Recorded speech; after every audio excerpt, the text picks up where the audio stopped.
Once again, good morning, class. The topic for today is about the age of enlightenment. Okay, in this particular discussion, you will be able to know the development of punishment from barbaric to modern mode of punishment. And of course, you will be able to know the pioneers of prison reform. Okay, before that, what is the age of enlightenment? Ano ba yung age of enlightenment? What does it mean? Okay? Age of enlightenment, also known as the Reformation era. So, in 18th century was a century of change, a period of recognizing human dignity. So, in this century, from barbaric, forms of punishment into modern forms of punishment. Kasi noong una, uh, trial by ordeal, okay, torture, death penalty are being imposed or being enforced. But this time around, this era, inabolish na yung mga barbaric punishment. Kasi nandito na yung treatment, rehabilitation, reformation, parole, and everything. Okay? Dito nagsimula yung reformation. Kaya tinawag siyang Reformation era or the Age of Enlightenment. Okay, bakit siya tinawag ng Age of Enlightenment? Because yung reformation, yung punishment, the forms of punishment ay nabago na. Pinalitan na yung barbaric punishment into a new dimension of punishment. But actually not a punishment, a reformation, treatment, rehabilitation, and everything in the modern world. Okay? Moving on. In this time, the rise of humanistic goals of punishment. We have the classical school of thought. Classical school of thought is, of course, the Reformation era. The idea of free will doctrine that is by Vicaria, Caesar Vicaria, and hedonism also. Hedonism meaning uh, people will always seek pleasure and avoid pain, according to Jeremy Bentham. And of course, neoclassical school of thought, uh, children and lunatics must be free from punishment. Kasi nung unang panahon, nung una, before the Reformation era, regardless whether or not you are a children or lunatics, as long as you commit crime, then you are responsible for the act. Okay? From this time around, may exemption na.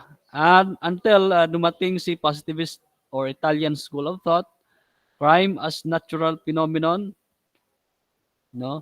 Criminal as sick treatment versus punishment. So hindi dapat natin bigyan ng punishment kundi treatment ang ibigay natin because yung criminals ay may sakit. Okay. Yan. So that is rise of humanistic forms of punishment.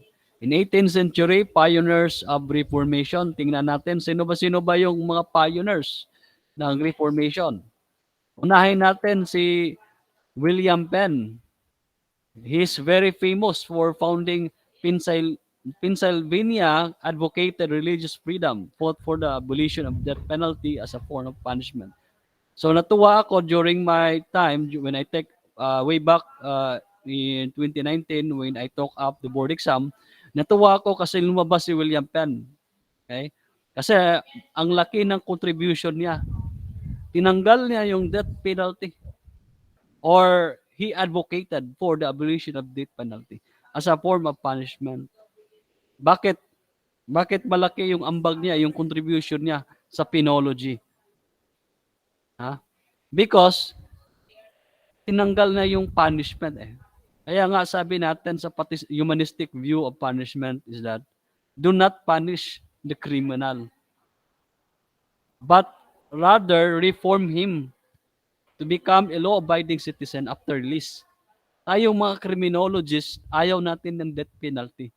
Kasi pag pinapatay mo yung criminal, ay paano mo siya ma-correct kung papatayin natin? Kaya nga yung subject matter na, yung subject natin, yung course natin is correction eh. Correction. How can you correct a person if patayin mo siya through death penalty? You cannot correct.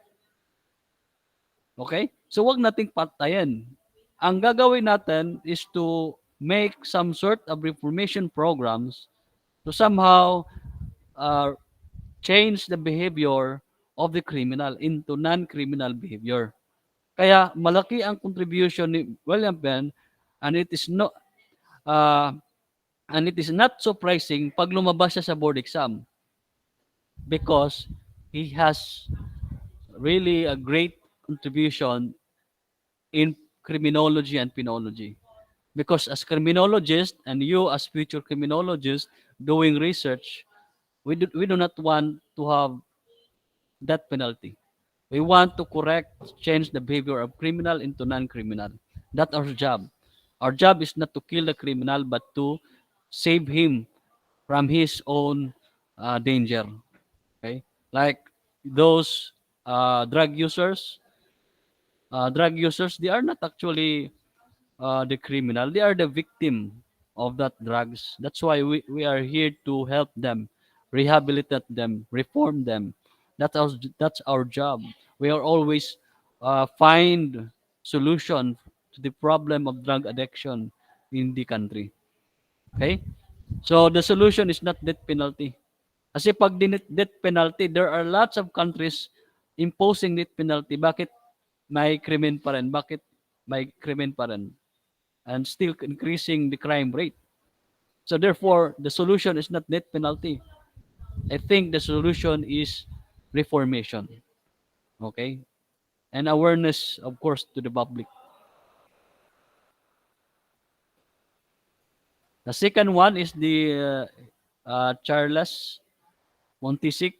I I'm not confident how to pronounce his name, but he is a French historian and philosopher who analyzed law as an expression of justice.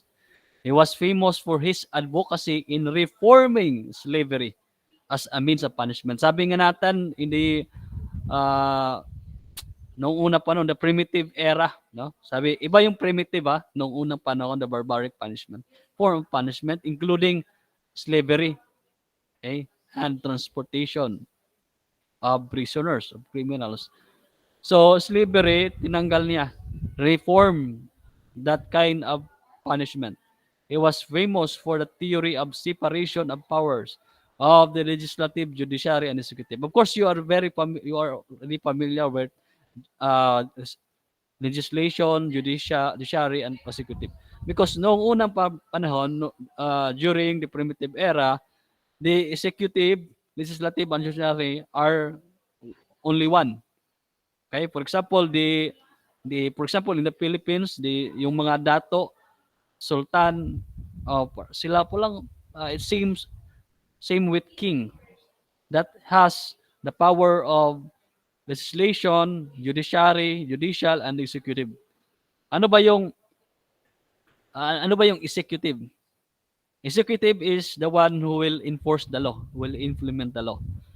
Judiciary is the one who make the law. And judiciary is the one interpret the law. I mean, legislative, the one who make the laws. Okay? So, legislative, make laws. Executive, implement or enforce laws. Judiciary, interpret the law. Okay? So if may mga conflict ang batas, if hindi malinaw, the judiciary will interpret the law. So in the Philippines, we have three branches of the government: the legislative, executive, and judiciary department or judicial department. Okay? So of course, sa legislative, the senators and the congressmen and women, the Congress and the Senate, They're the one making the laws.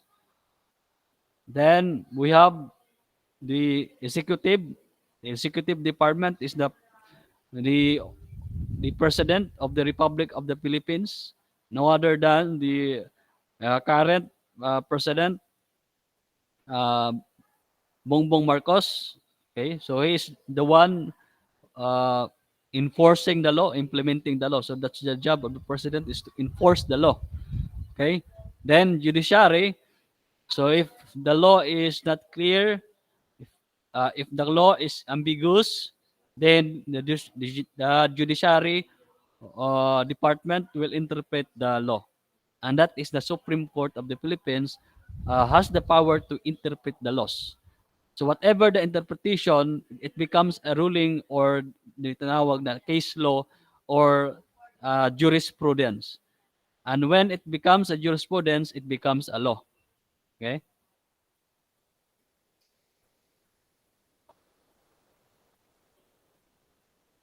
We have Francois Marie Aroit or Piname Voltaire in the year 1694 to 1778.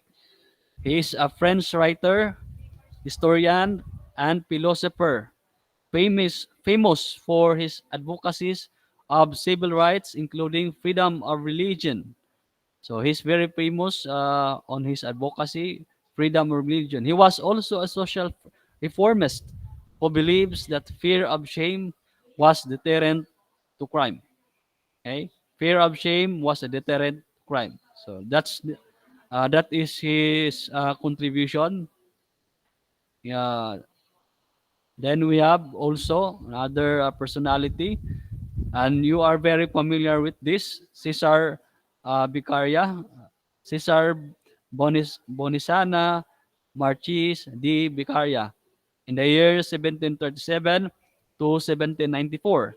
He is very famous, a father of the classical school of thought in criminology and law. So, if may tanong sa board exam, who is the father of traditional criminology? Ang sagot natin is Cesar Vicaria. Ang tanong, if the question in the board exam is, who is the father of modern criminology? Ang sagot natin is Cesar Lombroso. Pag tinanong, traditional, Vicaria. Pag tinanong, modern criminology, Cesar Lombroso. Okay? So, pag tinanong, the Dean of Criminology, Edwin, uh, si Edwin Sutherland. Okay? So he presented the humanistic goal of law as a means to deal with the criminal justice. Okay? Classical school. He's very famous on his doctrine of free will. Okay? I think you know already that. Then the next very famous, si Jeremy Bentham, the greatest leader in the reform of English criminal law. So he's not only engaging in criminology and penology, he's also engaging in criminal law, in law. In fact, he's a lawyer. He believes that whatever punishment designed to negate whatever pleasure or gain the criminal derives from crime, the crime rate would go down. Doctrine of hedonism. People will always seek pleasure and avoid pain.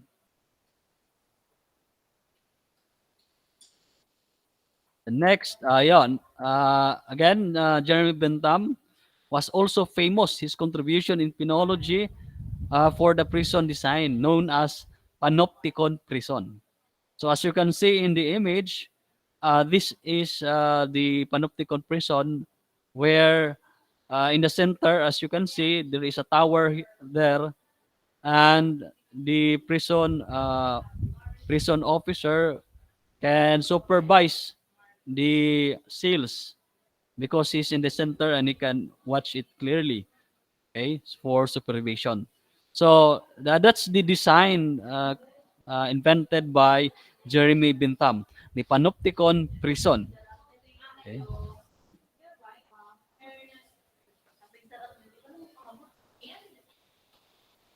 Of course, we have John Howard in the year 1726 to 1790.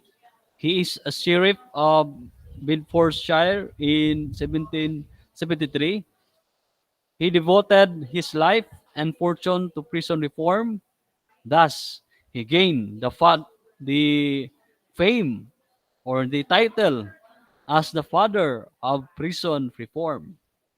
Okay? His contribution is that segregation of men and women, young adults. So, noong unang panahon, walang segregation.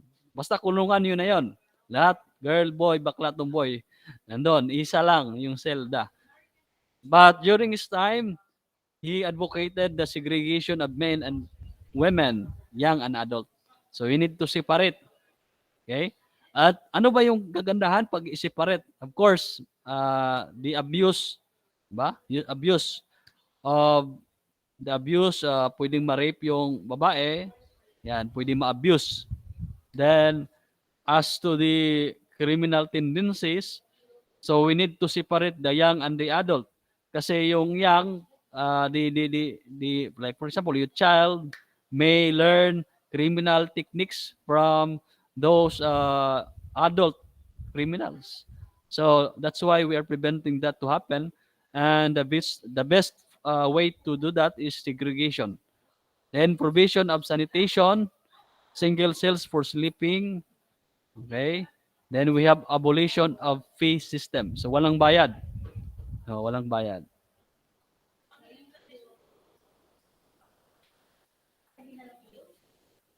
Okay, so that's all in this particular discussion.